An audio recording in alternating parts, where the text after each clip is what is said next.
Maswerteng umaga po mga ka-STL. Narito na po ang resulta ng STL Muntinlupa para sa araw na to.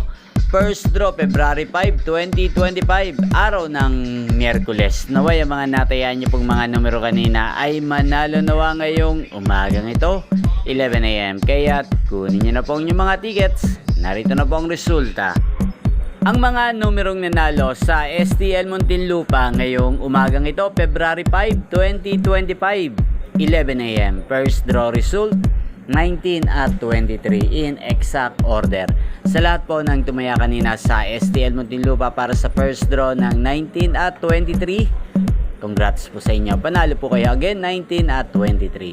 At ngayong umagang ito sa STL Muntinlupa, atin pong i-shoutout si Kuya Jari ng Muntinlupa na laging nanonood sa channel na to. Shoutout po sa iyo Kuya Jari. Naway ang mga tinataya mong mga numero sa Muntinlupa sana po ay manalo rin ngayong umagang ito. At sa lahat po ng mga taga Muntinlupa dyan, shoutout po sa inyo. Inyo pong napanood ang resulta ng STL Muntinlupa sa channel na to, Roderick Hernandez TV. Magkita-kita pong muli tayo mamayang alas 4 ng hapon dito po sa channel na to. Thank you for watching.